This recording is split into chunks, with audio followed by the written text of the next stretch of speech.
సాయిరామ్. సమర్థ సద్గురు సాయినాథ్ మహారాజ్ కి జై. ముందుగా మన సాయి కుటుంబ సభ్యులందరికీ నమస్కారం అండి. మన సాయి భక్తులందరూ ఎక్కడున్నా సంతోషంగా ఆరోగ్యంగా బాగుండాలని మనస్ఫూర్తిగా కోరుకుంటూ ఈరోజు వీడియో మొదలు పెడుతున్నాను. ఇక ఈరోజు వీడియోలో బాబా గారు ఏం చెప్పబోతున్నారంటే, తల్లి ఈ చిరుకానుక అందుకో. ఈ దీపావళి నీ జీవితంలో కాంతులు నింపడానికే వస్తుంది. అతి పెద్ద మార్పు మొదలు కాబోతుంది. నీ సంతోషం 10 ఇంతలు పెరగబోతుంది తల్లి అని బాబాగారు ఈరోజు కూడా మరొక గొప్ప సందేశంతో మన ముందరకు వచ్చారండి. బాధలో ఉన్న నా బిడ్డ కోసం ఈ సందేశం విన్నంత వరకు ఎంతో ఊరటనిస్తుంది. అంతేకాదు ప్రతి మనిషి చేసే తప్పు, దానివల్ల అనుభవించే కర్మలు ఎలా ఉంటాయో ఈ చిన్న కథని విన్నాక పూర్తిగా అర్థమవుతుంది. బాబా గారు మనందరి కోసం అందిస్తున్న ఈ చిన్న కథని ప్రతి ఒక్కరూ విని తరిద్దాం ఫ్రెండ్స్. ఎందుకంటే ఈ రోజు బాబా గారు ఈ సందేశం తీసుకొచ్చారు అంటే దాని వెనకాల గొప్ప అంతర్యం దాగి ఉందని అర్థం చేసుకోవాలి. ఈ కథ విన్న తర్వాత ప్రతి ఒక్కరి జీవితంలో కూడా ఎలాంటి తప్పులు చేస్తున్నామో మనకు పూర్తిగా అర్థమవుతాయి. దాని ద్వారా మనము ఎలాంటి జీవితాన్ని పొందబోతున్నామో, అలాగే ఎలాంటి పరిణామాలను ఎదుర్కోవాల్సి ఉంటుందో ఈ చిన్న కథని అర్థం చేసుకోగలిగితే ఈ దీపావళితో మన జీవితంలో అజ్ఞానం అనే చీకట్లు తొలగిపోయి కాంతులు వెదజల్లాలని బాబాగారు చూపిస్తున్న మార్గమే ఇది. ఒక ఊరిలో గొప్ప ధనవంతుడు ఉండేవాడు. అతను వ్యాపారం చేసేవాడు. అతనికి తన ఊరిలోనే కాకుండా పక్క ఊర్లో కూడా మంచి పేరు పలుకుబడి ఉండేది. అతనికి లేక ఒక సంతానం కలుగుతుంది. ఒక కుమారుడు జన్మిస్తాడు. చాలా కాలానికి కుమారుడు జన్మించడంతో అతని ఆనందానికి హద్దులే లేవు. ఆ కుమారునికి మంచి పేరు పెట్టుకుంటాడు. ఆ కుమారుడి పేరు రాజవిక్రమార్కుడు అని పెట్టుకుంటాడు. నా కుమారుడు పెద్దవాడయ్యాక నాకంటే గొప్పగా వ్యాపారాలు చేస్తూ మంచి పేరును ధనాన్ని సంపాదించి ఈ నగరంలోనే ఒక పెద్ద వ్యాపారిగా మారాలని కోరుకుంటాడు. ఆ విధంగా అతని కుమారుణ్ణి ఎంతో అల్లారు ముద్దుగా పెంచుసాగుతాడు. మంచి విద్యను అందిస్తాడు. కుమారుడు కూడా వయసు పెరుగుతున్న కొద్దీ తన తండ్రికి వ్యాపారంలో సహాయం చేస్తూ ఉండేవాడు. తన కొడుకు పెద్దవాడై తన వ్యాపారంలో సహాయం చేయడం చూసి ఆ తండ్రి ఎంతో మురిసిపోయేవాడు. ఇక అతనికి పెళ్లి వయసు రాగానే ఒక అందమైన అమ్మాయితో పెళ్లి జరిపిస్తారు. అప్పటి వరకు అంతా బానే జరుగుతూ వస్తుంది. వివాహం జరిగిన తరువాత రాజవిక్రమార్కుడు ప్రవర్తనలో మార్పులు రావడం మొదలవుతాయి. అతనికి కొత్త స్నేహితులు పరిచయం అవుతారు. ప్రతిరోజు వారితో కలిసి తిరగడం కూడా మొదలు పెడతాడు. అతను అలాంటి వారితో కలిసి తిరగడం వల్ల జూదమాడడం, మద్యం సేవించడం వంటి చెడు అలవాట్లు కూడా ప్రారంభిస్తాడు. ఇలా అతను ఇంట్లో ఉండటం కానీ తన తండ్రి వ్యాపారంలో సహాయం చేయడమే పూర్తిగా మానేస్తాడు. తన తండ్రి వయసు మీద పడడం వల్ల వ్యాపారాన్ని సరిగా చేయలేకపోతాడు. ఇక ఈ రాజవిక్రమార్కుడు తన తండ్రి సంపాదించిన ఆస్తి డబ్బులన్నీ ప్రతిరోజు జూదానికి అలవాటు పడి మొత్తం ఖర్చు పెట్టేవాడు. తండ్రి సరిగ్గా వ్యాపారం చేయలేకపోవడం వల్ల వ్యాపారంలో చాలా నష్టం వస్తుంది. అప్పుడు తండ్రి తన కొడుకుతో ఇలా అంటాడు, నాయనా విక్రమార్క, నేను ఈ వ్యాపారాలను ఎంతో కష్టపడి పైకి తీసుకొచ్చాను. ఇప్పుడు ఇక మీదట వాటినన్నింటినీ నువ్వే చూసుకోవాలి. ఆ దరిద్రపు అలవాట్లు మానుకో, లేదంటే చివరికి అన్నీ కోల్పోయి పరిస్థితి తెచ్చుకోకు. ఎవరో కూడా నీ వెంట నిలబడరు, ఒంటరి వాడివి అవుతావు. అందువల్ల ఇప్పుడే ఆ అలవాట్లన్నీ మానుకో, జీవితాన్ని మంచి మార్గంలో జీవించు అని ఆ తండ్రి బోధిస్తాడు. కానీ రాజవిక్రమార్కుడు తన తండ్రి చెప్పిన మాటలు పెడిచెవిన పెట్టి లెక్క చేయకుండా జూదం ఆడడానికి వెళ్ళేవాడు. ఇలాగే కాలం కొద్ది రోజులు గడుస్తూ వచ్చింది. మెల్లిమెల్లిగా తండ్రి పోగు చేసిన ధనం మొత్తం అయిపోయింది. ఆ తండ్రి కూడా వృద్ధాప్యంలో మరణిస్తాడు. తన తండ్రి మరణించినా సరే రాజవిక్రమార్కునికి ఏమాత్రం దుఃఖమే కలగలేదు. ఇక తనకు అడ్డు చెప్పేవారే లేరు అనుకుని ఆ తరువాత ఇంతకు ముందు కంటే ఎక్కువగా అలవాటు చేసుకున్నాడు. అతను జూదమాడి అధిక ధనం గెలుచుకుని ఇంకా ఎక్కువ ధనం గెలవాలనుకుంటాడు. తాను పోగొట్టుకున్న ధనం మొత్తం ఒకేసారి తిరిగి గెలవాలని అధిక మొత్తంలో ధనం పెట్టి ఆడేవాడు. రాజవిక్రమార్కుడు దానికోసం తన తండ్రి సంపాదించిన ఆస్తులు కూడా అమ్మి ఈ విధంగా ఆడేవాడు. ఒకరోజు తన తల్లి పిలిచి, నాయనా విక్రమార్క, ఇప్పటికే ఎంతో ధనాన్ని పోగొట్టేశావు, ఇప్పుడు ఈ మిగిలిన కొద్ది ధనాన్ని ఎందుకు పాడు చేస్తావు అంటూ చెప్పింది. కానీ ఏం చేస్తాం, ఒక వ్యక్తికి నాశనం అనేది మొదలైనప్పుడు మొదటిగా అతని బుద్ధి నశిస్తుంది. తన తల్లి చెప్పిన మాటలు ఏమాత్రం పట్టించుకునేవాడు కాదు. ఇక అతను రాత్రి పగలు అనే తేడా లేకుండా జూదమాడుతూనే గడిపేసేవాడు. ఇక చివరికి అతని వద్ద ఏమీ మిగలలేకపోతుంది. మొత్తం ధనం ఆస్తి అన్నీ కోల్పోతాడు. తన కొడుకు ఇలాంటి దీనమైన స్థితికి రావడం చూసి ఆ తల్లి కూడా గుండె పగిలి ఆమె కూడా మరణిస్తుంది. తన తల్లి చనిపోయినా కూడా ఆ రాజవిక్రమార్క ఏమాత్రం కూడా బాధపడకుండా, ఏమాత్రం చలించకుండా తనకి జూదం తప్ప వేరే ప్రపంచమే లేదన్నట్టుగా ఉండేవాడు. తన దగ్గర ఉన్న ధనమంతా అయిపోగానే అప్పులు చేయడం మొదలుపెట్టాడు. అలా అప్పులు చేసిన ధనంతో జూదమాడి పూర్తిగా అప్పుల పాలైపోతాడు.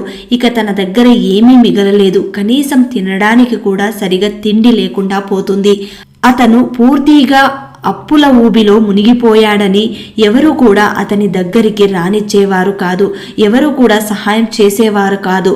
ఒకప్పుడు ఆ ఊరిలో ఎంతో గొప్ప పేరున్న వ్యాపారిగా బ్రతికేవాడు, ఎంతో గౌరవంగా బ్రతికేవాడు. కానీ ఇప్పుడు మాత్రం జూదం అనే చెడు వ్యసనం వల్ల సర్వం కోల్పోయాడు. తన అల్లుడు సర్వం కోల్పోయి దీనస్థితిలో ఉన్నాడని తన మామగారికి కూడా తెలిసిపోయింది. అతను వెంటనే అల్లుడు ఇంటికి చేరుకుంటాడు. ఒక్క పూట తిండి కోసం కష్టపడుతున్న తన కూతుర్ని చూసి చాలా బాధపడతాడు. తన కూతురు చిరిగిన బట్టలు వేసుకోవడం చూసి అతని గుండె పగిలిపోతుంది. దీనికంతటికీ కారణమైన అల్లుడిపై విపరీతమైన కోపం వస్తుంది. కానీ అతనిని ఏమీ అనలేకపోయాడు. తన కూతుర్ని అక్కడి నుండి తీసుకుని వెళ్ళిపోతాడు. తన భార్య కూడా అతనిని వదిలి వెళ్ళిపోవడం చూసి ఒంటరి వాడైపోతాడు. ఇక ఆ ఒంటరితనంతో ఎన్నో కష్టాలను అనుభవిస్తాడు. ఇప్పటికే అతని దగ్గర సంపద లేదు, తల్లిదండ్రులు లేరు, భార్య కూడా లేదు. అందరూ అతనిని ఒంటరివాణ్ణి చేసి వెళ్ళిపోయారు. ఆ ఇంట్లో ఒంటరిగా కూర్చుని ఇలా ఆలోచిస్తూ ఉన్నాడు. అయ్యో, నేనేం చేస్తున్నాను?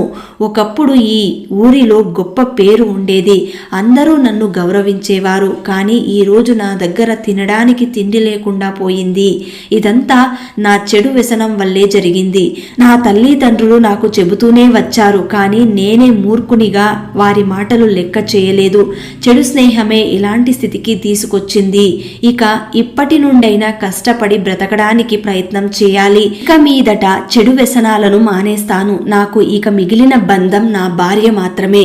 నేను వెంటనే మా మామగారి దగ్గరికి వెళ్లి సహాయం అడగాలి. వారు నాకు తప్పకుండా సహాయం చేస్తారు అని అనుకున్నాడు. మరునాడు ఉదయం మామగారి ఊరికి బయలుదేరుతాడు రాజవిక్రమార్కుడు. ఆ ఊరికి చేరేసరికి చీకటి పడిపోతుంది. అప్పుడు ఆ వ్యక్తి, నేను ఇలా చిరిగిన బట్టలు వేసుకుని వెళితే మా మామగారి పరువు పోతుందని ఆలోచించి నేను వేరే కొత్త దుస్తులను ధరించి వెళతాను అని అనుకుని దారిలో అటు ఇటు చూస్తాడు. అతనికి ప్రక్కనే ఒక బట్టల దుకాణం కనిపిస్తుంది. కానీ రాత్రి కావడంతో అది మూసి ఉంటుంది. అప్పుడు ఆ వ్యక్తి తెల్లవారే వరకు అక్కడే ఉండి కొట్టు తెరిచాక బట్టలు కొనుక్కొని వెళదామనుకొని ఆ రోజు రాత్రి ఆ కొట్టు ముందరే ఒక చెట్టు క్రింద పడుకొని ఉంటాడు. బాగా ఆకలిగా ఉండటంతో అతనికి నిద్ర కూడా సరిగ్గా పట్టడం లేదు. అటూ ఇటూ కదులుతూనే ఉన్నాడు. అలా కొద్దిసేపటికే రాజవిక్రమార్క ప్రక్క నుండి ఒక యువకుడు పరిగెత్తుకుంటూ భయపడుతూ వెళతాడు. ప్రక్కనే ఉన్న పాత ఇంట్లోకి వెళతాడు. అతను వెళ్ళిన కొద్దిసేపటికే ఇంకొక స్త్రీ కూడా అడుగులో అడుగు వేసుకుని అదే ఇంట్లోకి వెళుతుంది. అంత చీకట్లో కూడా ఆ స్త్రీని ఎక్కడో చూసినట్లుంది అని విక్రమార్కుడు అనుకుని ఆమె ఎవరో చూద్దామని ఆ ఇంటి కిటికీ దగ్గరికి వెళ్లి లోపలికి చూస్తాడు. అది చూడగానే అతని గుండె పగిలిపోతుంది. ఆ స్త్రీ మరెవరో కాదు, విక్రమార్కుడి భార్యనే. అది చూసిన అతను చాలా బాధపడతాడు. వారు ఏం మాట్లాడుకుంటున్నారో విందామని అక్కడే ఆగుతాడు. అప్పుడు ఆమె ఆ యువకుడితో ఇలా అంటుంది, ప్రియతమా, నేను నిన్ను చాలా ప్రేమిస్తున్నాను. నేను నిన్ను వివాహం చేసుకుని జీవితం మొత్తం సంతోషంగా ఉండాలని అనుకుంటున్నాను. కాబట్టి ఈరోజు నేను నీకు ఒక రహస్యాన్ని చెప్పడానికి ఇక్కడికి పిలిపించాను. దానివల్ల మన జీవితంలో ఎలాంటి లోటుపాట్లు ఉండవు, అధిక ధనవంతులం అవుతాము అని అంటుంది. అప్పుడు ఆ యువకుడు ఏంటి అంత గొప్ప రహస్యం అని అడుగుతాడు. అప్పుడు ఆమె ఇలా చెబుతుంది, మా మామగారు ఎంతో గొప్ప వ్యాపారిగా ఉండేవాడు. చుట్టుప్రక్కల అందరికీ బాగా తెలిసినవాడు. ఆయన ఎంతో కష్టపడి ధనాన్ని సంపాదించి 4 బిందెలలో నింపి ఇంట్లో 4 మూలలా పాతిపెట్టాడు. ఎందుకంటే కష్టం వచ్చినప్పుడు వాటిని ఉపయోగించుకోవచ్చు అని అనుకున్నాడు. కానీ తన కొడుకు జూదమాడడం మొదలుపెట్టి అన్నింటినీ జూదంలో పోగొట్టుకున్నాడు. దానిని చూసిన ఆ ధనం గురించి చెబితే వీటిని కూడా పోగొడతాడు అని తెలిసి మా మామగారు అతనికి చెప్పలేదు. మా అత్తగారికి మాత్రమే ఈ విషయం తెలుసు. ఆమె మరణించే సమయంలో ఆ రహస్యాన్ని నాకు మాత్రమే చెప్పింది. నువ్వు వెంటనే మా మామగారి ఊరికి వెళ్ళి మూర్ఖుడైన నా భర్త వద్ద నుండి ఆ ఇంటిని కొనుక్కో. అతను ఖచ్చితంగా ఆ ఇంటిని అమ్మేస్తాడు. ఆ తర్వాత నువ్వు ఆ ఇంటి లోపలికి వెళ్ళి ఆ 4 మూలల తవ్వి బంగారం తీసుకుని రా. అలా చేస్తే మనం మన జీవితంలో ఎంతో సుఖంగా ఉండవచ్చు అని అంటుంది. తన భార్య నోటి నుండి ఇలాంటి మాటలు విన్న తర్వాత విక్రమార్కుడికి ఎంతో దుఃఖం కలుగుతుంది. ఆ తరువాత విక్రమార్కుడు ఇలా ఆలోచిస్తాడు. నా చెడు అలవాట్ల కారణంగా ఈ రోజు నా భార్య కూడా నన్ను మోసం చేసింది. ఇప్పుడు వేరే వాడిని వివాహం చేసుకోవాలని చూస్తుంది. నేను ఎప్పటికీ ఇలా జరగనివ్వను. నా తండ్రి కష్టపడి సంపాదించిన ఆదాయంలో నుండి చిల్లి గవ్వ కూడా నేను ఎవ్వరికి దక్కనివ్వను. నేను ఇన్ని రోజులు చెడు అలవాట్లతో తప్పు చేసి ఉండవచ్చు, కానీ ఈ రోజు నాకు మొత్తం అర్థమైంది. నా తండ్రి సంపాదన ఎవ్వరికి దక్కనివ్వను అంటూ వేగంగా తిరిగి తన ఊరికి చేరుకుంటాడు. అలా ఇంటికి చేరుకోగానే 4 వైపులా పాతిపెట్టిన బంగార బిందెలను తీసుకుని వాటి స్థానంలో 4 ఇత్తడి బిందెలను అందులో బొగ్గులు నింపి తిరిగి అదే స్థానంలో పెట్టేస్తాడు. ఆ తరువాత తన భార్య ప్రేమించిన వాడి కోసం ఎదురు చూస్తూ కూర్చుంటాడు. అనుకున్నట్టుగానే ఆ యువకుడు రాజవిక్రమార్కుడి ఇంటికి చేరుకుని, చూడండి, ఇక్కడ ఒక ఇల్లు అమ్మకానికి ఉందని తెలిసి వచ్చాను. నేను చాలా ఎక్కువ ధనాన్ని ఇస్తాను. నాకు ఈ ఇంటిని ఇవ్వండి. మీకు కావలసిన ధనం ఇస్తాను అని అడుగుతాడు. అలాగే నాకు ఇల్లు వస్తుంది, మన ఇద్దరి కోరికలు తీరుతాయి అని అంటాడు ఆ వ్యక్తి. రాజవిక్రమార్కుడు కూడా ఇదే సమయాని కోసం ఎదురు చూస్తూ కూర్చుంటాడు. వెంటనే ఆ ఇంటిని అతనికి అమ్మేస్తాడు. ఇల్లు అమ్మగా వచ్చిన ధనం మరియు ఆ 4 బంగారు బిందెలను తీసుకుని వేరే నగరానికి వెళ్ళిపోతాడు. ఆ నగరంలో రాజవిక్రమార్కుడు కొత్త జీవితాన్ని ప్రారంభిస్తాడు.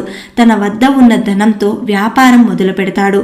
ఎలాగో ముందే వ్యాపారంలో రాజవిక్రమార్కుడు ఎంతో దిట్ట కాబట్టి అతి తొందరలో ఆ వ్యాపారంలో ఎన్నో లాభాలను పొందుతాడు. ప్రారంభంలో కొన్ని కష్టాలు ఎదురైనా వాటిని ఎదుర్కొంటూ నిజాయితీగా వ్యాపారం చేసుకుంటూ అతి కొద్ది రోజులలో లాభాలను పొందుతాడు. అలాగే ఆ నగరంలో గొప్ప వ్యాపారిగా ఎదుగుతాడు. అదే సమయంలో అదే నగరంలో ఉన్న ఒక గొప్ప వ్యాపారి కన్ను ఈ రాజవిక్రమార్కుడి మీద పడుతుంది. ఈ రాజవిక్రమార్కుడు నిజాయితీగా తెలివిగా వ్యాపారం చేసుకోవడం గమనిస్తాడు. తక్కువ సమయంలో గొప్ప వ్యాపారిగా ఎదగడం చూస్తాడు. ఎంతో కష్టజీవి అని ఆలోచిస్తాడు. నా కూతురిని ఇతనికిచ్చి వివాహం చేద్దాం, ఇంతకంటే మంచివాడు నా కూతురికి దొరకడేమో అనుకొని ఆ రాజవిక్రమార్కుణ్ణి పిలిపించి ఈ విషయం గురించి వివరిస్తాడు. అతను కూడా దానికి ఒప్పుకుంటాడు. అలా ఆ ఇద్దరి పెళ్లి జరిగిపోతుంది. ఇప్పుడు రాజవిక్రమార్కుని వద్ద మంచి పేరు, పలుకుబడి, భార్య అన్నీ ఉన్నాయి. తన జీవితాన్ని ఎంతో సంతోషంగా అతనే దిద్దుకున్నాడు. ఇక మరోవైపు ఇంతకు ముందు భార్య యొక్క ప్రియుడు ఎంతో సంతోషంగా కొన్న ఆ ఇంట్లో 4 మూలలా తవ్వి చూస్తాడు. బంగారు బిందెలకు బదులు బొగ్గుతో నిండిన ఇత్తడి బిందెలు కనిపిస్తాయి. వాటిని చూసి అతను గుండెలు బాదుకొని ఏడుస్తూ, ఇదంతా కూడా ఆమె మాటలు వినడం వల్ల జరిగింది. నా ధనం మొత్తం పోయింది. ఆమె నన్ను పూర్తిగా మోసం చేసింది అంటూ లబోదిబోమని ఏడుస్తాడు. ఇక చేసేదేమీ లేక ఆమె ఊరికి వెళ్ళి, చూడు, నువ్వు నన్ను మోసం చేశావు. నేను జీవితంలో ఎంతో కష్టపడి సంపాదించి కూడబెట్టుకున్న ధనం మొత్తం ఆ ఇంటి పైన ఖర్చు పెట్టించావు. ఇప్పుడు నా వద్ద ఆ ఇల్లు తప్ప ఏమీ మిగలలేదు. నీ వల్లే ఇదంతా జరిగింది. ఇక జీవితంలో నీ మొహం నాకు ఎప్పుడూ చూపించకు అని చెప్పి అతను ఏడుస్తూ అక్కడి నుండి వెళ్ళిపోతాడు. ఈ కథలో బాబాగారు ఎలాంటి సందేశం ఇస్తున్నారు అంటే, చెడు కర్మలు చేస్తే మనకు చెడే తగులుతుంది.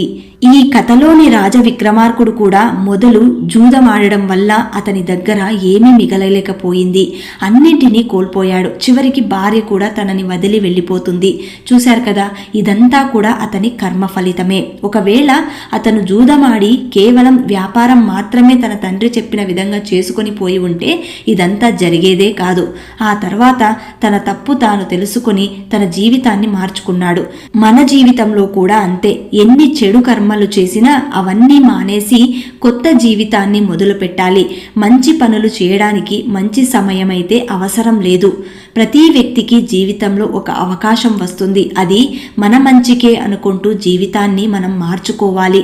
మరోవైపు మనల్ని నమ్ముకున్న వాళ్ళు కష్టాల్లో ఉన్నప్పుడు వారికి సహాయం చేయకుండా వెళ్ళిపోవడం కూడా తప్పే.